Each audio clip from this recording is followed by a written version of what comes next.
Welcome to A Day in the Life of the Superstars. We have a very, very unique young lady with us today, a longtime customer, a great friend, and a great agent from Flagstaff, Arizona, Miss Valerie Caro. Valerie, thanks for being with us. Thank you very much. So your last couple of years, your business has really grown, hasn't it? Absolutely. And I mean, you're going to do 130 deals this year, which in Flagstaff is a lot of business. Right. You have to sell the whole town twice. Okay? That's a big deal. And you'll make over $1 million in Flagstaff, correct? Right. Which I would think, and I don't know this for a fact, would make you one of the most successful people in the entire town. Well, thank you very much for saying that. Yes. I would think there's not many people that make more money than you do in the entire town. What's the population of Flagstaff? Flagstaff, 65,000. And, I mean, does it strike you at all that you're driving around town, you and your husband, and you're probably one of the most financially successful people in the entire town? Does that ever ring your bell, or do you even think about that kind of stuff? I don't even think about that. How come? Well, you know, I just think that when my husband and I are driving around town, I'm off duty basically, and we have a totally different lifestyle together than we do in the business. Okay. So it's really separated. Now, does your husband technically works for you? No. He doesn't get involved in the business at all? No. Because, see, everybody keeps saying, well, the reason Valerie succeeds, she's got this strong, powerful husband behind her running the business. But the truth is, he has his own company, doesn't he? He does. Good. Yeah. Tell him what he does. He's been in the property management business for 43 years. And big time. Yeah. And very successful. Yeah, he's been successful. Because it's interesting how we have so many dominant female customers, as you know. And everybody always says it's because the husband runs the business behind it. But you actually do the running the business, you do the sales, you do the listings, you do it all yourself, don't you? Good for you. So 3 years ago, how many deals were you doing? Well, 3 years ago, I was just getting involved with MFO, and I was involved in a condominium project, and my resale deals basically for the year was 13. Okay. So you've had rather a large expansion. How do you explain that? To go from 13, 15 deals to 130? Well, I actually just listened to what you said and did what my coaches told me all the time. I didn't fight it, and I'm probably very coachable, and I put a lot of stock in what you say, and I want to be successful like the people I hang around with all the time, basically. Okay. So, but there has to be more to it than that. These people are going to sit down and say, you know, I've been doing 15 deals a year for 10 years and I've never broken out of that. What were some of the things that caused you to make that incredible breakthrough that you made? Well, I actually was exposed to people doing a lot more. And in Flagstaff, the bar is, you know, just pretty much set here. Just below the dirt. Exactly. Okay. And so when I was, and trust me, at 13 deals, I was a hot shot. Yeah. I thought, woo, I'm making a ton of money. Okay, so then I got around, you know, Karen Bernardi, Hal Swayze, Michael Young. I mean, all of these people which are so inspiring to me, and they're doing these huge numbers.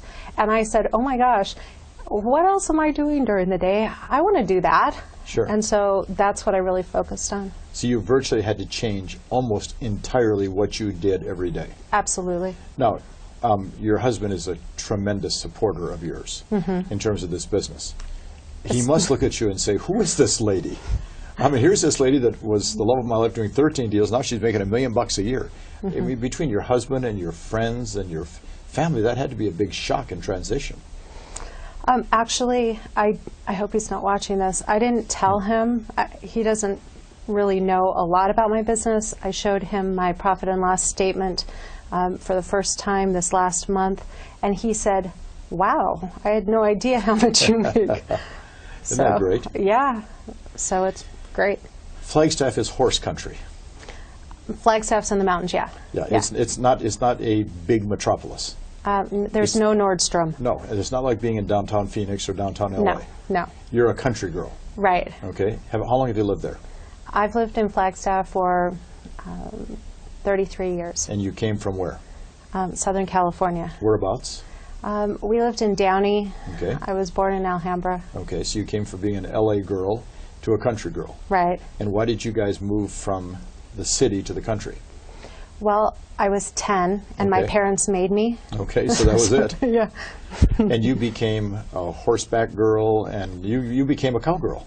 I'm a cowgirl, yes. Okay, you're a cowgirl at heart. Yes. So we want to take a look at your daily schedule because, guys and gals, she has a very unique schedule. I get to coach Valerie personally, and I will tell you in advance, at 3 o'clock every day, she goes home and rides horses, correct? Yep. Every day? Yep. I mean, so, you know, she works from 6, 7:30 in the morning till 3 o'clock, makes $1 million a year, and then from 3 o'clock on, she's a cowgirl. She's shooting guns and, you know, setting traps and building fences and riding horses. You do all the things that a cowgirl does, don't you? Absolutely. So let's talk about your day. Okay. Wait, let's not talk about the cowgirl yet. Okay. Let's talk about the day when you're working. What time do you normally get to the office? I get to the office at 6:15 every day. And the reason for that is? It's quiet. There's nobody else there. I can get a lot done in a short length of time. And you want to be out of there at 3. Wheels leave the tarmac at 3. Okay, we'll leave the tarmac at 3 every day. Yep. Okay, and how long before you get on the horse? I'm usually on my horse saddled by 3:34. Okay, so you're not wasting any time. No. So would you say that one of your expertises for the last 4 years has become time management? Absolutely. Okay, so 6:15 in the office, what do you do for that first hour? I listen to your daily message is the first thing that I do. The second thing I do is listen to a daily conversations message. Sure. I check my email quickly. I have a lot of clients on the East Coast, and it's 9:15 where they are, so Sure. I can do a lot of East Coast business at that point in time. And I do role plays. Okay. I have accountability calls during that time, and You do a lot in 1 hour. I know. Well, you can do a lot in 1 hour if the phone isn't ringing the whole time, if you're not having distractions from your staff. Okay. So why do you have clients on the East Coast? Why do I? Yeah. Because they own property in Flagstaff. Okay, so it's a place for them to come, vacations, weekends, to visit, to relax, and so forth. Yeah, Flagstaff's a great mountain community. It's very outdoorsy. It's at 7,000 feet in Arizona with pine trees and trails. It attracts a lot of people, actually. Skiing in the winter? Yeah. Good. Yeah, Okay. well, there's a ski resort there. So 7:15 to, say, 8:15, what do you do? In that length of time, I actually start prospecting at 8 o'clock. Okay. So that 45 minutes, I will usually extend my my role plays. Some of them are during that point in time as well. Like I said, I return emails, Okay. and I will call actually early morning clients at that point in time too. Okay. So your clients expect you to call them early to set appointments. Absolutely. How much prospecting do you do each day? Well, I do approximately 2 hours a day. Okay, so 8 to 10? Yeah. Okay. And then I go on listing appointments, or I have appointments at 11 and 1 every day. So listing appointment, showing appointments also? I have a pretty high minimum standard for a buyer, Okay. so I mostly go on listing appointments all the time. So you don't put a lot of buyers in your car? No. Because? Oh, because it's too small. Okay. So Your I car's did that too by small. design. What kind of car do you drive? A 2011 CTSV, 556 horsepower coupe. Yes, so it's small. Yes. Okay. So putting 3 buyers with 2 kids ain't going to work. No, And that's on purpose. Right. So how much of your business is listing sold versus buyer-controlled sales then? 80% of my business is listing sold. The other 20%, my dad works with me, Okay. and I refer him buyers all the time. I have one other, my transaction coordinator just transitioned into a buyer's position as well. Okay. And we just have I generate a lot of buyers that I need to basically refer out. Good. So 2 hours of intense prospecting, 5 years ago you would never have done that. Oh, absolutely not. Okay. Was that a hard transition for you? Yeah, Okay. absolutely. What was the hardest part? Well, just sticking to the schedule, because I'm expressive and I like to be distracted. So just actually shutting the doors and going to work basically is the toughest part of that. Almost everybody talks about the fact that people at your level of production have big goals sitting out there someplace you're trying to get to. Was the goals at all involved in this 13 to 130 transactions in the last 3 or 4 years? Yeah, and I have a goal board that is right next to my desk, and it's inspiring to me. It pretty much involves a lot of cowgirl stuff. So. Okay. Okay. So 2 listing appointments a day is what you try to do. What if you don't have appointments? What do you do? I'll probably end up doing some, unfortunately, like broker management. Being a small company and having my own company is a double-edged sword. In one sense, I'm able to actually control the environment, and I don't allow anything toxic in there. On the other hand, I am the broker, so I do have a lot of broker responsibilities. How many agents do you have working for you? Just 2. But these are not your showing agents. These are independent agents that happen to work in your small company. Yeah, basically my dad and Danny. Okay. And they just list and sell on their own, separate from you.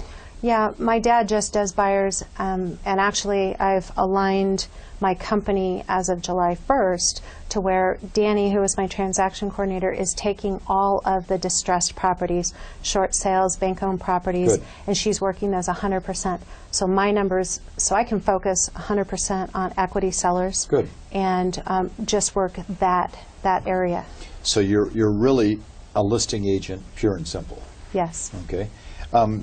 Okay, it's 2 o'clock, and you've had 2 appointments.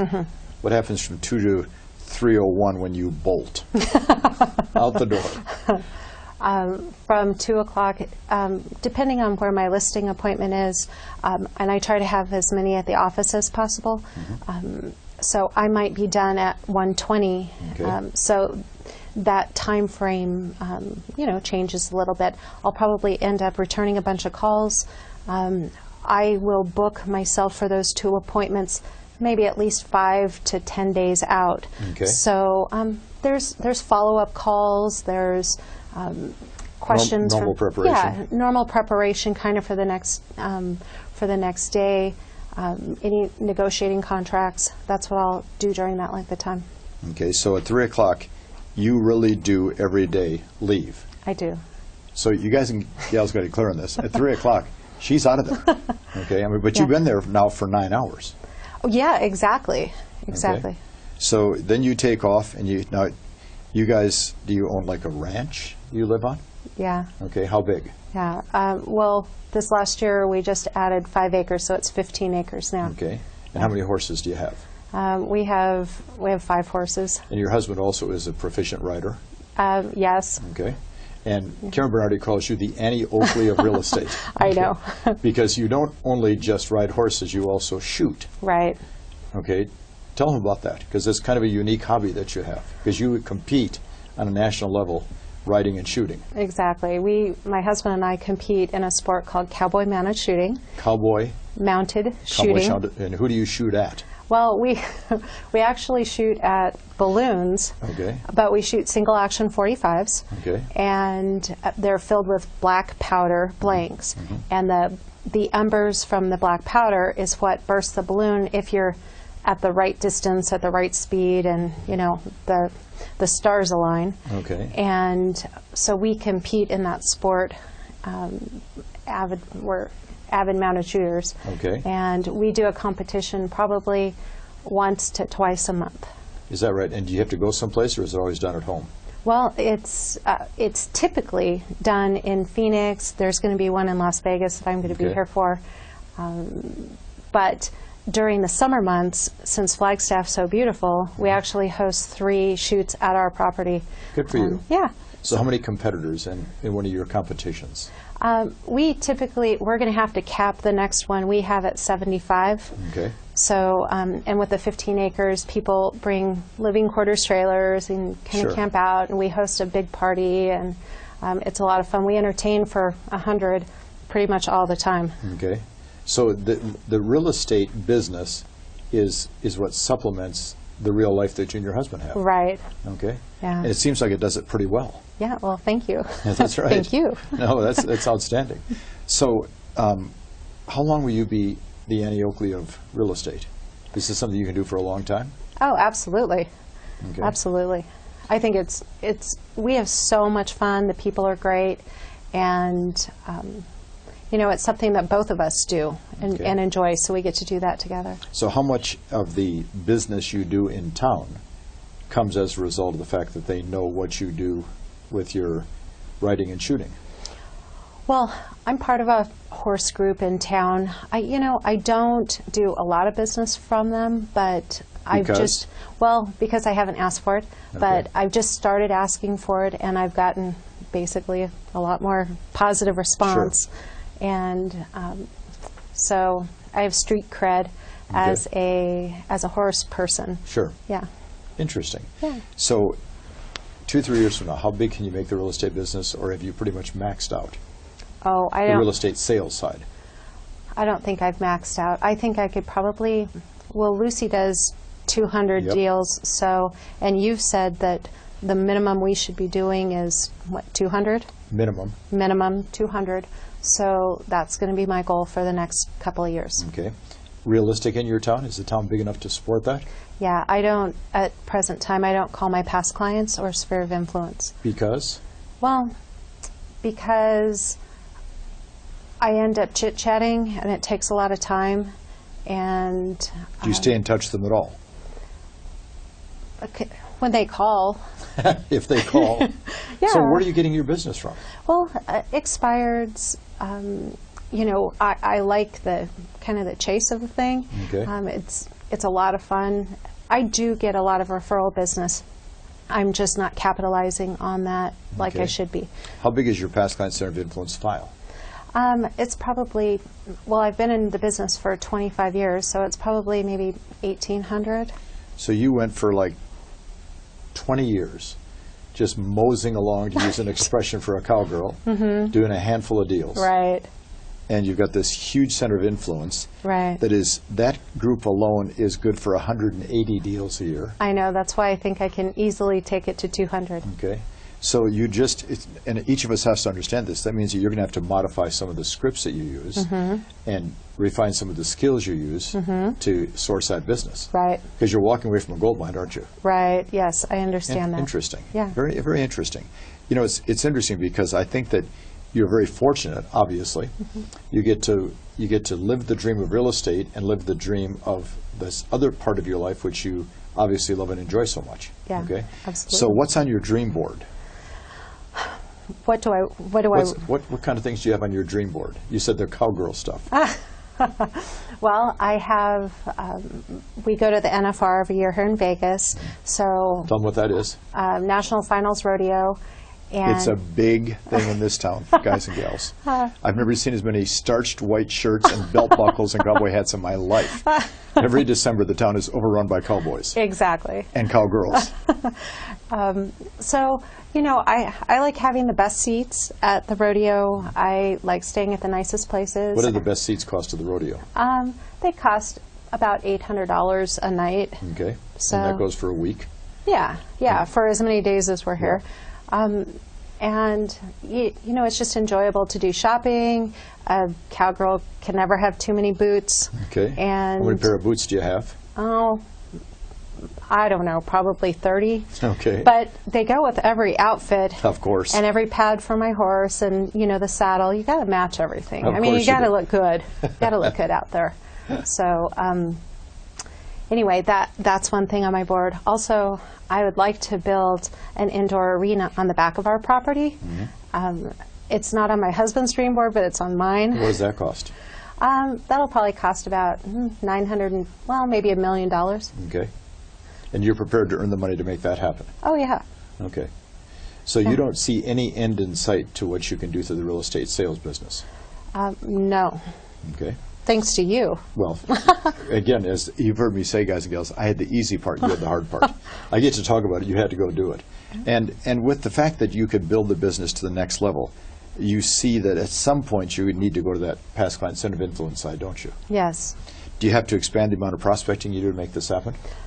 I probably would have to initially, you know, on the first call after 4 or 5 years, you know, just to have that kind of catch-up call. Sure. But I would definitely ask you, is that me thinking one thing or is that true? You really don't have to do a catch-up call. All right. So ring, ring, ring. Hello. Hi, Valerie. It's Mike Ferry. This is a business call. Do you have a moment? Sure. See what I just did? I Yeah. just took a past client and made it a business call Yeah. by my opening line. And with your attitude and your smile, they're going to go, what is it, Valerie? And then after you say, do you have anybody that wants to buy or sell, then you can, if you choose to, say, do you, what's going on, how have you been, how are the kids, if you choose to. Or Okay. you can say, talk to you soon. Okay. So you could change this real quickly, couldn't you? Yeah. Do you think you're going to have to expand those, say, from, right now you have appointments at 11 o'clock and 1 o'clock, okay? And you're prospecting 2 hours a day. Can you keep that schedule and still be a cowgirl at 3 and do your business? Well, the answer to that is yes. I'm just going to have to figure it out. Or you have to get a lighted arena so you can show up at 4 o'clock to ride the horse and do more business. Right, absolutely. Good for you. Yeah. So you're very unique in what you do. We met Valerie, I think about 4 years ago, I guess. We were doing a 4-day action workshop in Phoenix, Arizona, at a terrible hotel. The roof was leaking. We had buckets on the floor because it was raining outside.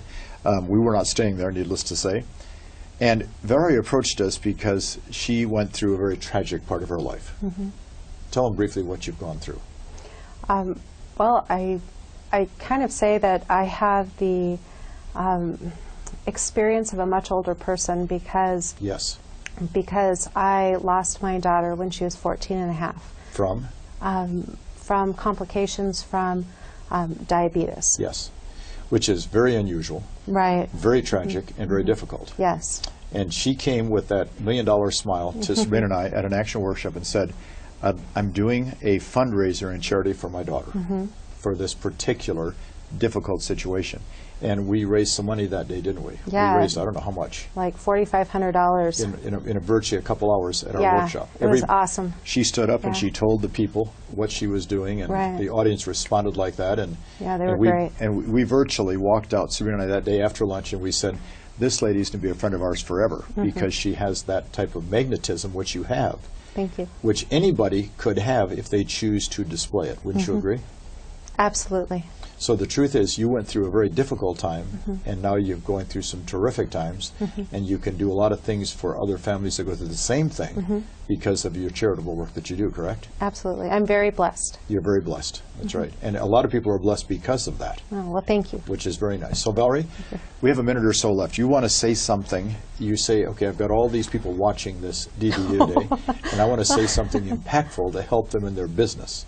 They can't all be cowgirls. They can't all stop at 3. What would you say to them to help them in their business?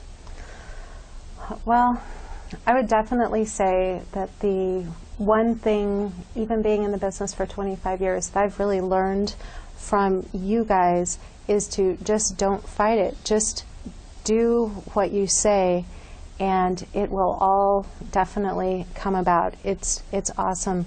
The people in your organization are great, and I'm just very fortunate to be at the right place at the right time. And I think everybody really needs to be here and be supported in this environment. And I just so appreciate all of the positive energy and words that you give us every single day. Good. Because literally that's the first word I hear that starts my business day, and that I build on that from the day. Good for you. So thank you so much for that. So it's there for those that want it. Absolutely. Good. Yeah. So let's go get it. See you next time. Thanks. Thanks, Valerie. Thank you very much. I really appreciate it.